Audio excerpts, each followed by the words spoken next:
ang mga kwento ng pag-ibig, kwento ng buhay, at kwento ng pag-asa dito sa Barangay Love Stories. Love Stories.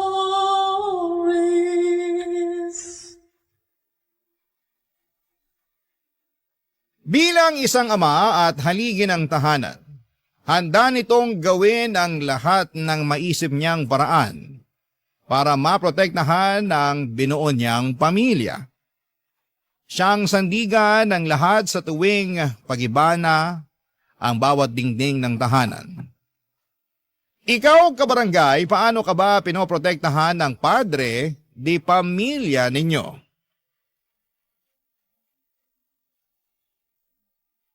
Dear Papa Dudut, magandang araw sa inyong lahat. Ako nga pala si Rodel, 35 years old, isang call center agent for more than 10 years.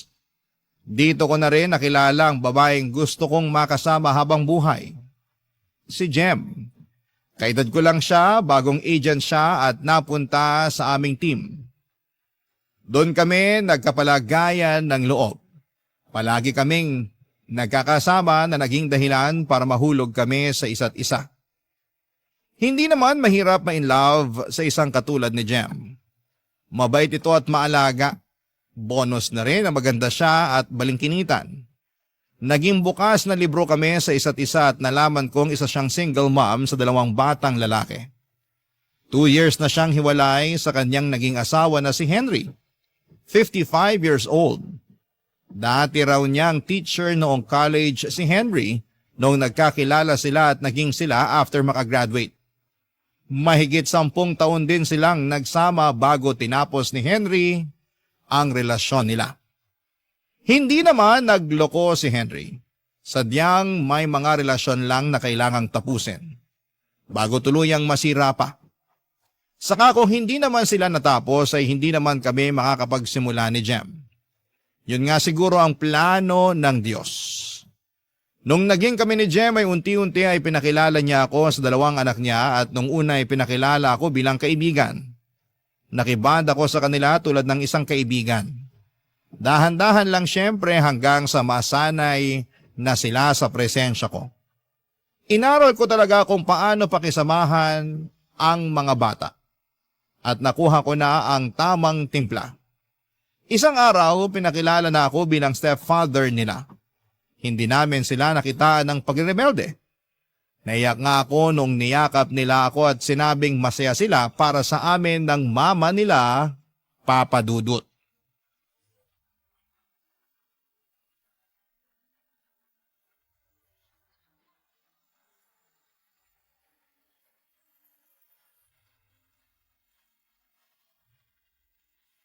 Ang saya ng araw na to. Kanina mo pa sinasabi yan. Oo na. Alam kong masaya na para sa'yo tong araw na to. Sorry kung paulit-ulit ako ha. Hindi ko lang talaga in-expect na magiging ganito kasaya ang araw na to. Akala ko simpleng banding lang ang magaganap sa amin ng mga anak mo. Hindi mo inakala na ipapakilala na kita sa mga anak ko bilang boyfriend ko? Hindi talaga. Pero alam mo, ang tagal ko nang hinihintay na ipakilala mo ako sa kanila bilang boyfriend mo. Kaya lang syempre, hindi naman kita pwedeng pilitin na gawin yun dahil mahirap makakuha ng tiyempo. Ako rin naman, dati pa kita gustong ipakilala. Lalo na nung nakita ko kung gaano kayo nag-e-enjoy habang nagvi-video games. Ang saya niyong tingnan para kayong mag-aama. Ang dali lang naman kasing pakisamahan ng mga anak mo. Ang babait. Jem. Ano yon? Bala ko mag-vacation leave next month. May nakita kasi akong amusement park sa Pampanga. Bala kong dalhin doon yung mga bata kung papayag ka. Wow! Sa ilang taon nating magkatrabaho, ngayon ka lang nagkaroon ng balak na mag-vacation leave, ha? Parang mag-e-enjoy kasi yung mga bata doon. May mga napanood akong vlog tungkol doon. Saka educational din yung amusement park na yun. Pwede yun sa mga anak mo. Mag-e-enjoy na sila, may matututunan pa. Lakas makapromote, ha? Tunog vlogger ka na. Kasalanan ng mga anak mo. Sila nang inganyo sa akin na manood ng vlogs. Na-enjoy ko na tuloy. Kaya nga eh. Dati kape at libro lang ang hobby mo. Ngayon panonood na rin ng vlogs. Hindi lang vlogs ha, pati horror movies. Dati nakakornihan ka sa horror movies. Ang hirap mo sindakin pag nanonood tayong dalawa. Pero ngayon, kapag nanonood tayo kasama ng mga anak ko, ang bilis mong sumigaw at magulat. Huwag mong sasabihin to sa mga anak mo ha. Pero scripted lang yung pagsigaw at gulat ko. Nabasa ko kasi na nakakadagdag yun na excitement para sa mga kasamahan mong batang nanonood. Makukurious sila kung bakit ganun ang reaksyon ng isang adult. Mas magfo-focus tuloy sila sa pinapanood nila. Talagang inaral mo kung paano makisama sa mga bata, no? Oo naman, kailangan. Hindi lang naman ikaw makakasama ko, pati na rin sila. Dapat komportable sila sa akin at tanggap nila ako. Medyo people pleaser ang tunog pero yun ang habol ko eh. Yung magustuhan nila ako. Rodel, Ano yun? naisip ko lang, paano kaya kung... Teka, wag na lang pala. Nakakahiya. Uy, ito naman ang bitin pa. Ano ba kasi yun? Naisip ko lang. Gusto mo bang dito na lang tumira sa bahay? Tumira dito sa bahay nyo? As in, magsama tayo? Live-in, ganun? Ayaw mo ba?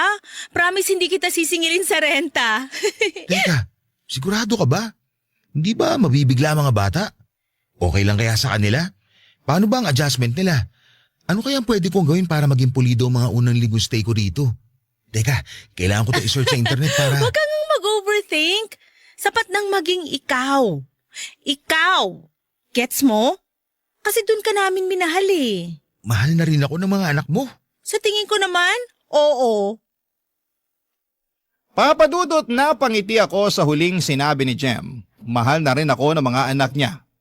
Alam kong OA para sa iba pero napalundag talaga ako at napatili na akala mo ay dalagang kinikiliti. Napakasaya noon. Pinigilan nga ako ni Jem dahil baka marinig ako ng mga anak niya at magulat sila. Natatawa na lamang si Jem na pinapakalma ang OA na saya na nafe-feel ko noon. Wala akong pakialam kung hindi na ako nagtunog macho o maton noong time na yon. Basta masaya ako at walang makakapigil sa akin para ipakita at maramdaman yon. Pinag-usapan namin saglit kung paano ang gagawin sa paglipat ko at kung kailan namin yon sasabihin sa mga bata. Priority namin syempre ang mga bata.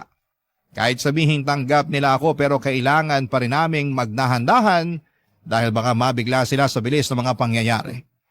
Sa huli na pag-usapan na paunti-unti ang paglipat ko sa bahay ni na Jem. Isang beses sa isang linggo ko mag-sleep over ako roon para masanay na sila sa presensya ko. Hanggang sa mga sumunod, naging 2 hanggang naging 3 at nag-iiwan na rin ako ng mga maliliit na gamit ko roon. Doon nga napansin na nila na madalas na ako doon na natutulog. Kaya nagtanong na rin sila. Naging honest naman kami sa pagsagot. Ang sinabi, ang plano naming mag-live-in na. Natuwa sila at hindi man lang nakitaan na nabigla sila. Mukhang inaasahan nila na magsasama kami ng nanay nila. Naiyak pa nga ako dahil sinabi nilang masaya sila na doon ako titira. Dahil meron nang magbabantay sa kanilang mag-iina. Yun naman talaga ang bala ko. Ang bantayan at protektahan silang mag-iina. Papadudot.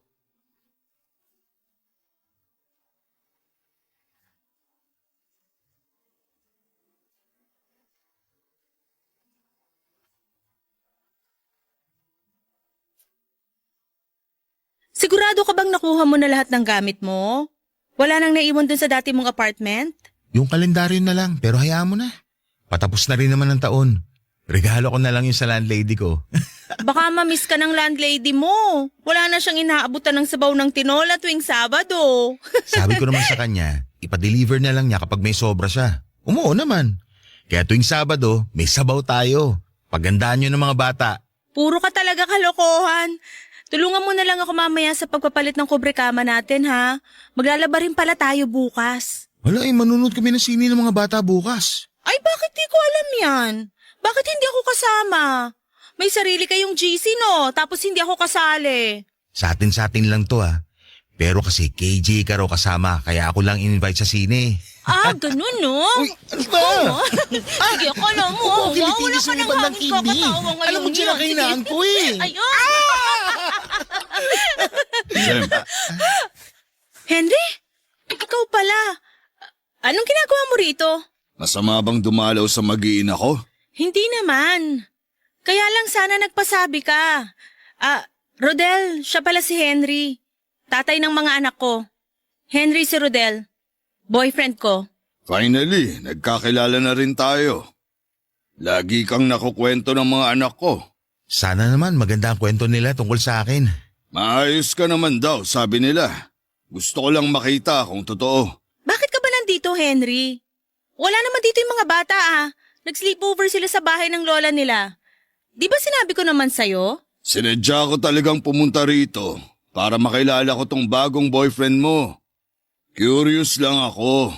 Sa susunod, magsabi ka kung dadaan ka Hindi yung nang bibigla ka. Bakit kailangang magsabi pa ako? Bakit kailangan ko magpaalam pag dadalaw ako? Ako ang bumili ng bahay na to. Bahay na binigay mo na sa amin ng mga anak mo mula nung iniwan mo kami. Mukhang hanggang ngayon, hindi mo pa ako napapatawad sa pag-iwan ko sa inyo Ginawa mo pa talagang biro yon? Lagot, Rodel. Mukhang hindi pa nakaka-move on ang ex-missus ko sa akin. Baka mabilis lang tong maagaw pabalik. Naka-move on na ako sa'yo dati pa. Huwag kang ang feeling. Kung wala kang ibang magandang sasabihin, mas mabuti pa umalis ka na lang. Sa susunod ka na dumalaw kapag nandito yung mga bata. Kapag wala sila rito, hindi ka welcome. Pero... Alam ko na yung sasabihin mo. Ipapamukha mo na ikaw ang bumili ng bahay na to. Pero ikaw din ang nagdesisyon na umalis dito. Kaya gets mo na rin naman siguro ang punto ko, no?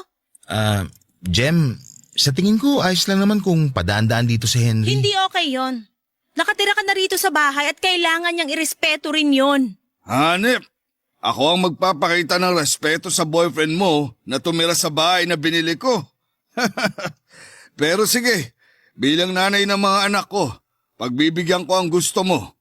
Rodel, hindi pa to ang huli nating pagkikita.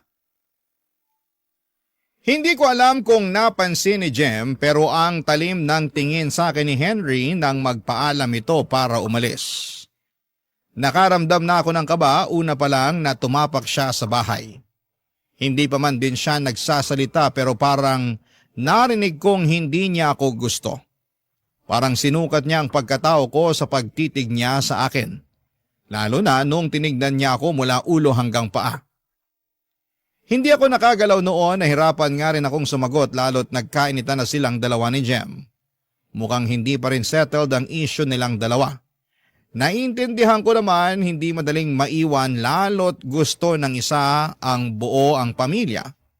Pagkalis nga ni Henry, naglakas na ako ng loob na itanong kay Jem ang kabuuan ng kanilang relasyon.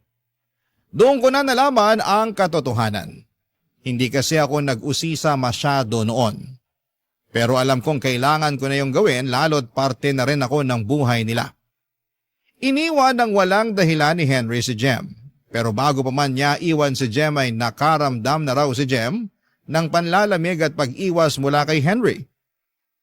Sinubukang imbestigahan ni Jem kung bakit ganon si Henry sa kanya. Inakala niyang meron itong iba. Pero wala naman. Nabubuksan pa doon ni Jem ang lahat ng social media accounts ni Henry at nakakausap din ang mga katrabaho at kaibigan nito. Pero walang nahagilap si Jem.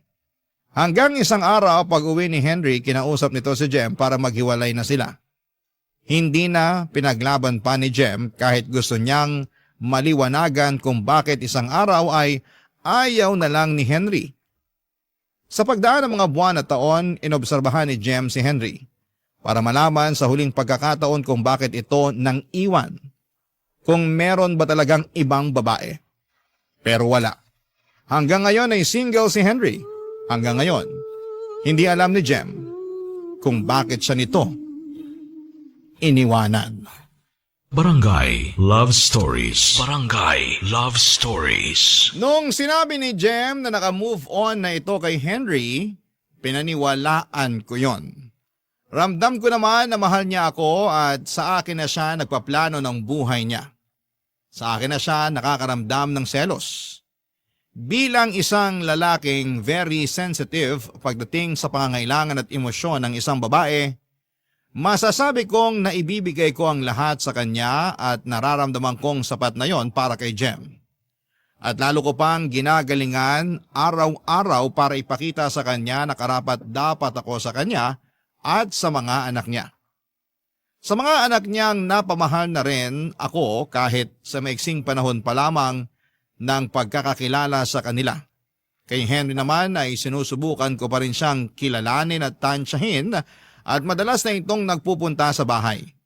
Tinutuon naman niya ang pangako kay Jem na magsasabi ito bago pumunta sa bahay. Hindi na siya nang bibigla at saka dumadalaw lamang ito sa bahay kapag andun ang mga bata. Nakakatuwang ang makita si Henry na nakakabanding ang mga anak niya. Bigla ko naalala ang tatay ko. Hindi ko kasi na-experience ang ganon. Kung masaya ako na merong mga katulad ni Henry na kayang maging present sa mga anak niya.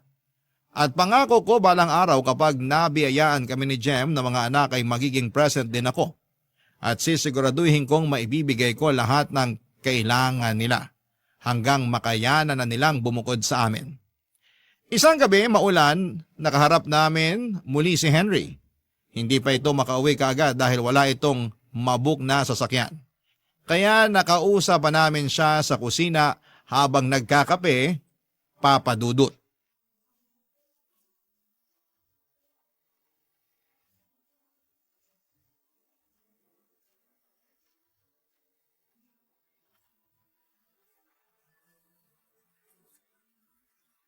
Tatlong oras nang tuloy-tuloy ang ulan ha. Hihinto pa kaya to? Kung bakit naman kasi ngayon mo pa naisip na hindi dalhin yung sasakyan mo? Eh di sana nakauwi ka na kanina pa. Talagang gusto mo na akong umalis no? Eh kasi napupuyat kami ni Rodel kakahintay na makaalis ka. Pasensya ka na Rodel kung napupuyat ka ha. Mukhang mahina ka pala sa puyatan. Bakit ganyan ang tawa mo? Parang tawa ng babae. Pati tawa ng boyfriend ko, pupunahin mo? Sumugot ka na kaya sa ulan para makaalis ka na rito. Kung ano-ano na lang napapansin mo eh. Aba, masama bang tanungin kung bakit ganun ang tawa niya? Eh sa nabigla ako. Hindi naman ako sanay sa lalaking may tawang pambabae. Hindi ka ba talaga titigil? Tama naman si Henry, Jem. Taong babae talaga ako. Yun na rin madalas sinasabi ng mga kaklase ko noon. Oh, kita mo na. Rodel, pigilan mo yan sa susunod. Kasi baka mapagkamalan nilang bakla ang magiging stepfather ng mga anak ko. Napipigilan ko naman minsan. Pasensya na ha. Ganito lang talagang tawa ko kapag masyado ako na-excite. Munti ka na akong magduda sa'yo eh. Parang ikaw ang magiging ilaw ng tahanan imbis na si Jem. Siguro naman kaya mo na sugurin tong ulan, no? Lakarin mo na ngayon. Umalis ka na. Oo, pwede namang dito ka na lang din matulog, Henry. Kasya ka naman sa sofa. Bukas ka na lang na umaga umalis. Delikado na rin kasi sa daan. Rodel! Salamat sa offer, Rodel. Pero si Jem pa rin ang masusunod. Uuwi pa rin ako. Baka bangungutin lang ako rito dahil sa sama ng loob nitong ex-misis ko sa akin. Ikaw ang bahala. Ay, Rodel, baka pwede ikaw na lang magsundo sa mga bata bukas pagkatapos nila sa klase. Bigla ko naalala, kailangan ko palang samahan si nanay sa check-up niya. Bukas na pala yun ng hapon. Sige, walang problema. Libre ko na lang din sila ng ice cream bukas bago kami dumiretso dito sa bahay. Matutuwa mo ngayon. Ice cream? Anong akala mo sa mga anak ko? Dalaginding? Wala naman sa kasarian ng pagkain ng ice cream. Nung bata pa lang ako, yun ang paborito kong kainin pag uwian. Nakakawala ng pagod yun dahil doon sa tamis at gatas. Kaya naman pala ang lamya mo. Naiintindihan ko na. Wala ka bang tatay? Henry, sobra ka na ha? Below the belt na yung mga sinasabi mo. Nagtatanong lang ako. Ano bang masama kung alamin ko kung mayroong nagpalaking tatay dito kay Rodel? Wala. Wala akong nakilalang tatay. Pero maayos naman akong pinalaki ng nanay ko. Tama yon. Ang nanay niya na nagturo sa kanya kung paano tumrato ng tama ng kapwa. Lalo na sa mga magagaspangan dilang katulad mo.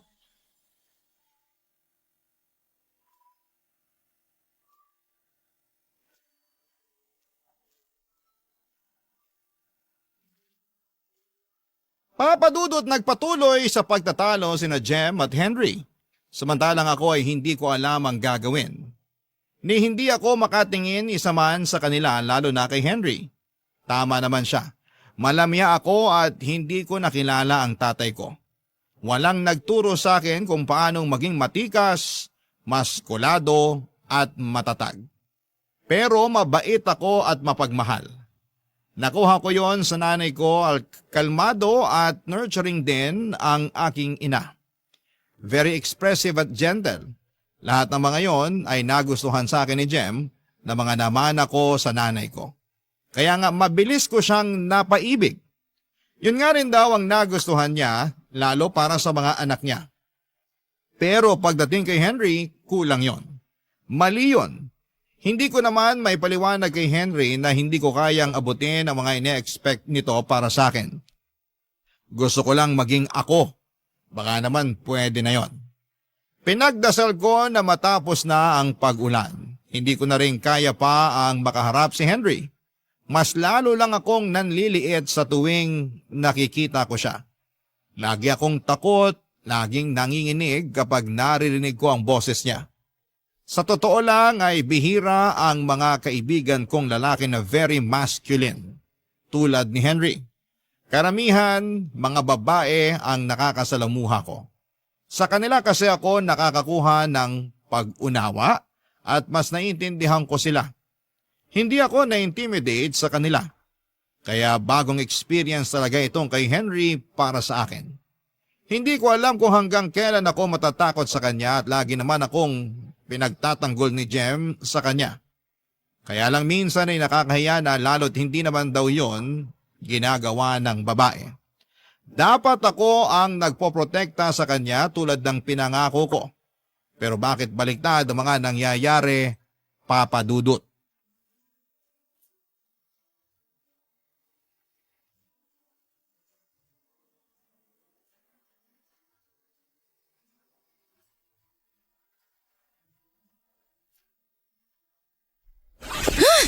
Kakainis talaga yung Henry na yan. Awat na po. Nakaalis naman na siya. Kumalma ka na. Paano kung kakalma, Aber? Nakita mo naman kung paano kanya dautin kanina. Ayos lang yun. Kaya kumalma ka na sabi. Hindi ayos yun, Rodel. Binabastos ka na niya sa harapan ko eh. Hindi mo ba nahahalata? Gusto lang niya ako makilala. Huwag natin masamain yun. Hindi dapat ganun ang paraan. Masyado siyang mayabang. Kala mo kung sinong mabuting tao. Hayaan mo na nga. Ako nga hindi naman masyadong naapektuhan. Bakit ka ba ganyan? Bakit masyado kang mabait? Nakakainis ka na ah. Pinipili ko lang talaga ang laban ko. Kung nakipagsabayan ako kay Henry kanina, baka mas lalong magkagulo. Saka baka mamaya, hindi na yung dumalaw dito sa bahay. Kawawa naman yung mga bata. Kainis ka. Bakit? Bakit ba masyado kang mabait? Nakakainis. Hindi naman sa bait yun. Sinusubukan ko lang intindihin yung side ni Henry. Buti ka pa sinusubukan mo siyang intindihin. Eh siya, wala. Ang talim ng dila. Hindi man lang naisip kung nakakasakit na ba siya sa mga pinagsasasabi niya. Buti pa camera apps may filter. Yung bunganga niya, wala. Magkakaiba naman kasi ang mga tao. Baka talagang ganun lang siya. Pero mukha naman siya mabuting ama. Pero mabuting asawa? Hindi ba siya naging mabuting asawa sa'yo? Hindi. Hindi niya nabigay yung mga kailangan ko. Ni minsan hindi niya ako sinabihan na maganda ko o kaya mahal na mahal niya ako. Walang lambing. Ni minsan hindi niya ako pinost sa Facebook niya. Ni hawakan yung kamay ko kapag naglalakad kami o nasa date ayaw niyang gawin. Nahihiya raw siya dahil maraming nakatingin. Ang cold niya sa akin palagi. Pag nandyan yung mga kaibigan niya halos hindi niya ako pansinin. Sinabi mo ba yan sa kanya? Lagi nga naming napag-aawayan. Bakit daw hindi ako makontento na good provider and good protector siya sa aming mag-iina? Hindi niya maintindihan na bilang babae, gusto ko rin na nilalambing. Gusto ko rin na nasasabihan na maganda ako at mahal na mahal ako. Hindi ko kailangan ng lalaking laging maskulado at matapang. Words of affirmation and physical touch ang love languages ko. Yun naman ang sinasabi ko pero hindi siya nakikinig. Siya pa rin dapat ang masusunod kung paano ako mahalin. Tama ba yun? Ay, kaya siguro laking ginhawa na rin na iniwan niya ako. Kasi alam ko na hindi ko siya kayang iwan nun kahit na alam kong hindi ako masaya sa kanya. Sana naman makamove on ka na sa kanya ha. Ayoko maging rebound. Hindi ka rebound. Mahal na mahal kita. Kasi ikaw, nakikinig ka sa akin. Alam mo kung paano ko gustong mahalin. Ang lambing mo, ang gentle mo sa akin. Walang araw na hindi mo pinaramdam sa akin kung gaano ako kaganda at kung gaano ka kaswerte sa akin. Swerte naman talaga ako sa'yo. Hanggang ngayon, nagtataka pa rin ako kung bakit akong pinili mo. Yan nga ang baguhin mo sa sarili mo, Rodel. Taasan mo naman ang tingin mo sa sarili mo. Kaya ka binubuli ni Henry madalas kasi alam niyang kayang-kaya kanyang tiklupin. Sa totoo naman. Pero yung tawa mo ha, panatilihin mo yan. Huwag mong baguhin. Masaya akong naririnig yan. Huwag kang maniniwala kay Henry. Masarap sa tenga yung tawa na yan. Para akong nanlambot sa mga sinabi ni Jem, Papa Dudut. Akala ko ay wala na akong ginagawang tama. Pero meron pa rin pala. Sinabi niya yon sa akin at pinaramdam niyang ayos lang na maging ako. Mas lalo ko tuloy siyang minahal dahil doon. Niyakap ko siya at nagpasalamat. Pinangako na araw-araw walang palya. Sasabihin ko sa kanya kung gaano ko siya kamahal.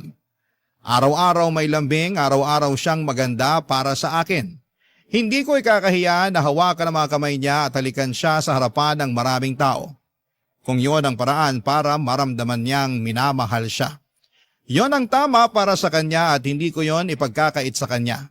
Napakaswerte ko na simpleng babae lamang si Jem, madaling pasayahin at madaling makontento sa mga simpleng bagay. Kaya nga minsan hindi ako pwedeng sisihin kung naiisip ko kung karapat-dapat ba ako sa pagmamahal niya.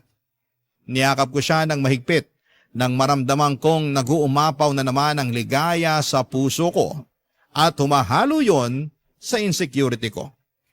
Pero nang tumitig ako sa mga mata niya, nawala ang insecurities ko. Puro na lamang pag-ibig. Mahal na mahal ko si Jem. Sila na mga bata.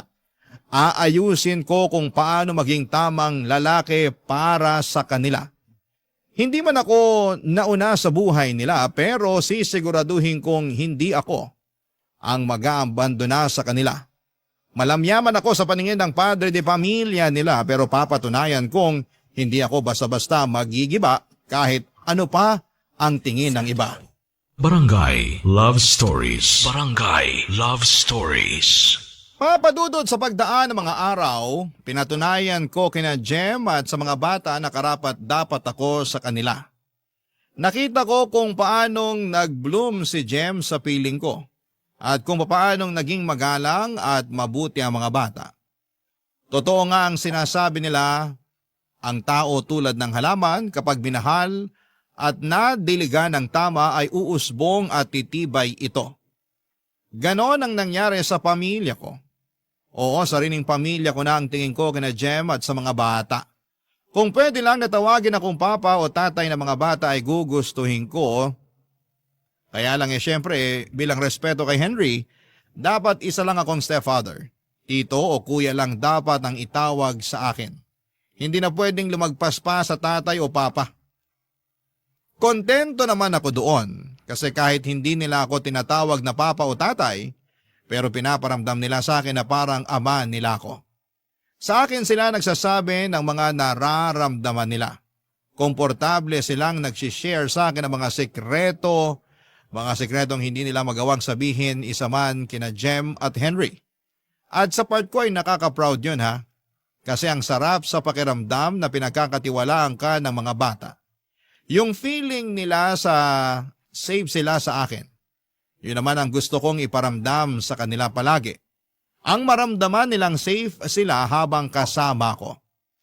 Ayos na sana ang lahat. Maganda ang dynamics namin sa bahay pero biglang nagbago ang lahat nagbabago ang lahat kapag dumarating o biglang sumusulpot si Henry nang walang pasabi. Hindi nito sinusunod ang pinangako nito kay Jem na magsasabi muna bago dumalaw. At ginagawa niyang madalas kapag wala sina Jem at mga bata sa bahay. Mukhang ako talaga ang pinupuntirya niyang dalawin. Papa Dudut.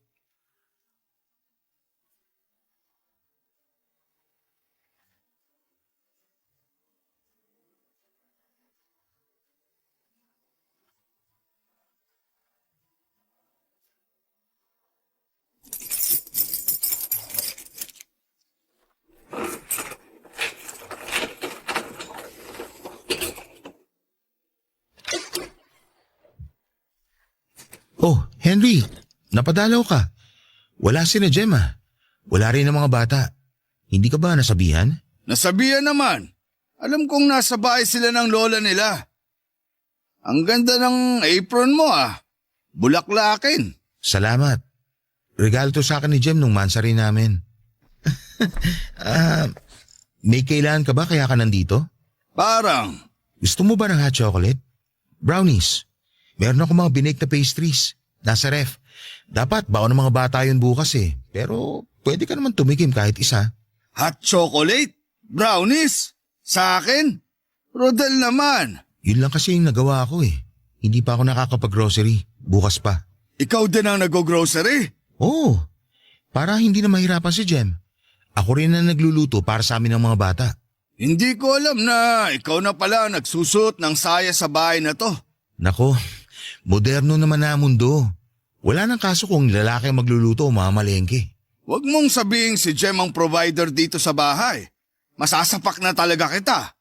Ni minsan, hindi siya gumastos sa mga bayarin dito sa bahay nung kami pang dalawa. Hindi Ako pa rin naman. Nag-aabot lang ng konti si Jem para sa ibang kailangan. Dapat nga, wala na siyang sinasalong gastusin dito sa bahay. Dapat ikaw na ang gumagawa nun. Ikaw ang lalaki. Ikaw ang mag-provide. Si Jem naman ang nag-i-insist na gawin yun Kung ako lang masusunod, ayoko rin naman sana mag-abot pa siya. Pero nagagalit siya kapag hindi ko tinatanggap yung inaabot niya Kasi masyado kang malamya. Kung magpapaka-alpha ka sa kanya, hindi yan mag-aabot sa'yo ng pera. E-enjoy na lang niya ang buhay prinsesa dito sa bahay. Hindi nga lang siya buhay prinsesa dito Buhay reyna din. Kailan pa nag-ambag ng pera ang prinsesa sa bahay? Kakabasa mo yan ng fairy tale. At ikaw, Rodel, Huwag na huwag mong susubukang basahan ng mga fairy tale ang mga anak mong lalaki. Tatamaan ka talaga sa akin. Walang ganun. Kahit itanong mo pa sa kanila. Puro nga horror ang pinapanood namin Nakukwento ba nila? Medyo nakakatakot talaga na pelikula yung pinipili ko. At proud ka ron. Samantalang binida sa akin ng mga anak ko na mas malakas ka pa raw tumili kaysa sa nanay nila. Biruan lang namin yung tili na yun. Para ma-excite sila sa pinapanood namin. Hindi ko na alam kung paano ka kakausapin. Hindi kita maintindihan. Henry, huwag mo sana mamasamahin pero ayos naman ang mga anak mo sa akin Huwag ka na mag-alala sa kanila. Kasi masaya naman sila kapag kasama ako. Napoprotektahan ko naman sila kahit papano. Napoprotektahan? Ang lamya mo nga Paano mo sila mapoprotektahan kung nagsusuot ka ng bulaklakin na apron at gumagawa pa ng brownies at hot chocolate? Hindi naman basihan ang pagbe-bake ng brownies para maprotektahan mo ang pamilya mo. At para sabihin ko sa'yo, masarap ako magtimpla ng hot chocolate. Subukan mo muna kasi. Naririnig mo ba ang sinasabi mo? Sorry kung tingin mo kulang ako.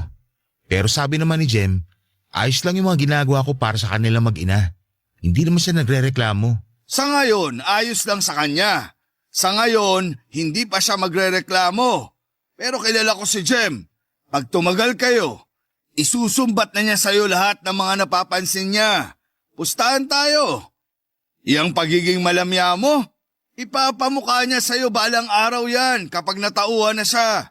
Lalo na kapag nakita niyang hindi ka karapat-dapat na maging haligi ng tahanan dahil hindi mo sila kayang protektahan. Sana naman hindi ka manghusga kaagad. Kung ayaw mong husgahan kita, huwag kang magpakita ng mga bagay na kahusga-husga. Hindi na ako nakaimik noon at hindi ko nga rin siya natignan ng maayos. Nakatingin lamang ako sa may sahig. Kunwari ay may napansin akong dumi sa suot kong tsinelas. Maya-maya pa'y biglang hinila ni Henry ang suot kong bulaklaking apron. Nagulat ako. Hindi ako kaagad nakareact. Bigla niyang binato sa mukha ko yon at saka mabilis na tumalikod para umalis na. Naiyak na lamang ako sa pangdadaot niya sa akin. Napahiya ako sa ginawa niya. Sa unang beses, nasaling ang pride ko bilang isang lalaki. Lalo na sa pagtapon ng apron sa mukha ko. Bakit ganon siya kung umasta? Ano bang mali sa pagiging malamya? Kahit malamya ako ay hindi naman ako bakla. Alam ko sa sarili ko na lalaking lalaki ako at masyado lang sigurong feminine. Madalas yun nga ang nagpapahamak sa akin. Lalo na noong nag-aaral pa lamang ako. Pero hindi ko yon binago, Papa Dudut. Masaya naman ako sa pagiging feminine ko. Wala naman akong nasasaktang ibang tao at saka minahal nga yun ni Jem sa akin. Masaya rin ako sa nakasanayan ko. Bakit si Henry patong nagagalit, hindi ko naman siya palaging nakakasama sa bahay. Hindi ko naman siya nasasagasaan sa pagiging malamya ko. Ilang beses siyang pabalik-balik sa bahay para lamang sindakin ako palagi. Pasalamat na lamang siya at mahaba ang pasensya ko. Kaya hindi ko siya pinapatulan. Gusto niya talaga akong i-trigger. Mula noon ay mas napapadalas na ang pagdalaw niya sa bahay kapag wala ang mag-iina niya. Mas napadalas na rin ang pangiinsulto niya sa akin, Papa Dudut.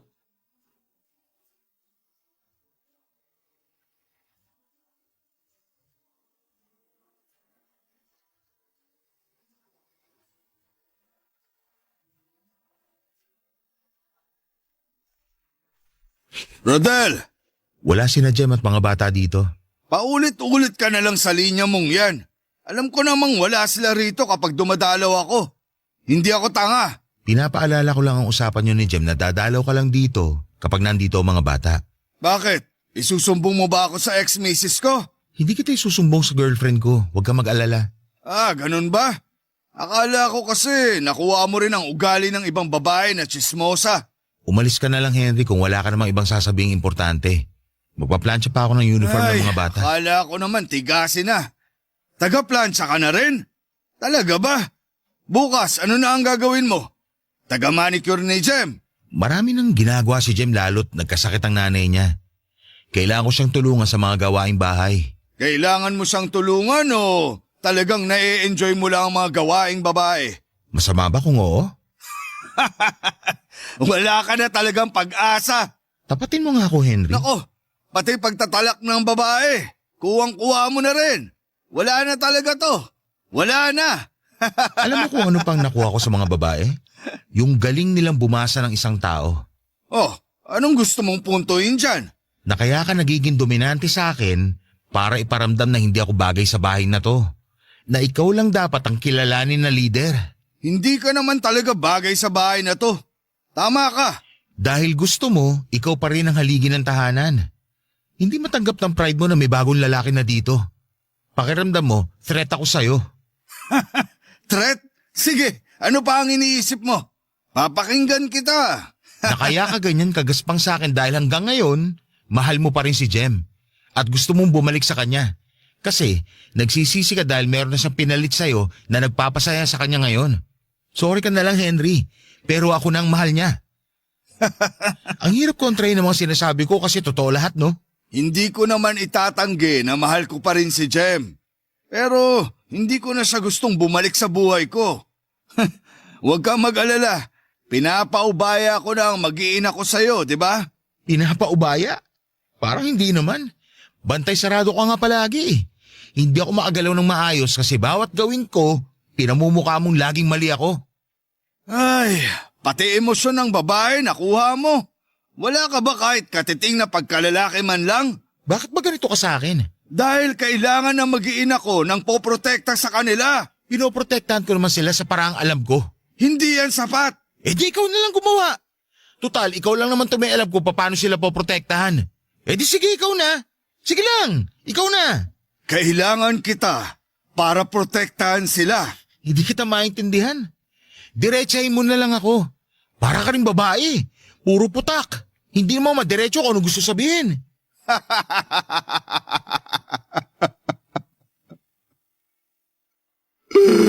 Oh, Henry, ayos ka lang? Sorry kung may nasabi akong hindi maganda. Hindi ko yung sinasadya. Rodel, may tahaning na ang buhay ko. Ano sabi mo? Kaya kailangan kitang maging matatag para makayanan mong maging haligi nila. Dahil hindi ko na alam kung hanggang kailan ko yun magagawa para sa kanila. Teka, alam ba to ni Jem? Hindi pa. Halika, sabihin natin. Sasamahan kita. Kailangan niya tumalaman. Hindi pwede. Hindi. Rodel, Iniwan ko siya nung nalaman kong may malubha na akong sakit. At pinangako ko sa sarili ko na hindi niya yun malalaman. Kaya hindi mo yun sasabihin. Karapatan niyang malaman yun. At karapatan ko ring maging matatag at malakas para sa kanila. Ako ang haligi.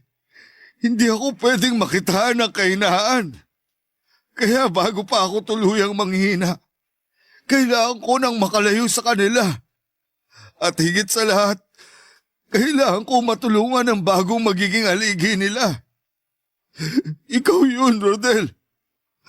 Konti na lang ang panahon na natitira sa akin. Kailangan kong makita na mapoprotektahan mo ang pamilya ko. Hindi ako matatahimik kung hindi mo yun magagawa at magpapabaya lang ako. Yun ang unang beses na nakita ko ang kahinaan ni Henry. Isang kahinaan na hindi ko pwedeng gamitin laban sa kanya. Kung ibang tao lang siguro ako ay baka ginamit ko na yon para makaganti sa lahat ng ginawa niyang pangdadaot sa akin. Pero naiintindihan ko siya. Hindi biro ang pinagdadaanan niya. Gusto lamang niyang may matibay na humalili sa kanya bilang haligi ng tahanan. Hindi man ako nagkaroon ng chance na makilala ang tatay ko pero hindi yon kakulangan sa parte ko para maunawaan ang pinagdadaanan ni Henry. Isa siyang ama, isang asawa. Wala naman siyang ibang hangad kundi ang maging matibay na sandigan ng kanyang pamilya. Kahit siya mismo ang nahihirapan. Kahit wala siyang ibang mapagsabihan. Ama siya. Isang mabuting haligi ng tahanan. Tumaas lalo ang respeto ko sa kanya noong hinayaan niya ang sarili niyang umamin sa kahinaan niya. Ang kanyang pamilya sina Jem at ang mga bata. Gusto ko talagang sabihin kay Jem ang nangyayari kay Henry pero nagbitiw na ako ng pangako kay Henry na mananatiling sekreto ang tungkol sa sakit niya. Saka na lang daw pwedeng malaman ng kanyang mag-iina ang kalagayan niya kapag nasa loob na siya ng kabaong at hindi na niya makikita kung paano sila magluksa at maging mahina dahil sa pagkawala niya. Hindi raw kasi niya kayang makita na madurog ang mga anak niya kapag nalaman nilang may taning na ang buhay ng ama nila. Baka mas lalo lang daw siyang manghina at mawala ng respeto sa sarili niya bilang isang ama dahil hindi niya magawang i-shield ang mga anak niya sa ganong pagsubok. Hindi ako sumang-ayon sa kanya roon pero ano bang magagawa ko kung mas nananaig ang pride niya bilang isang lalaki? Ano ba ang dapat kong gawin sa sitwasyon ko? Sana'y matulungan ninyo ako at kung sakali lang ay baka may tips din kayo kung paano maging haligi ng tahanan tulad ng gustong mangyari ni Henry sa akin. Gusto ko siyang pagbigyan sa kahilingan niya pero hindi ko alam kung paano yon sisimulan. Maraming salamat po. Ako ang inyong kapuso at kabarangay forever, Rodel. Ang tindi ng barangay love stories na to Hindi mo aakalaing talaga, literal na plot twist ang ending. Eh ikaw, anong akala mong ending sana? I-share mo na yan sa aming comment section.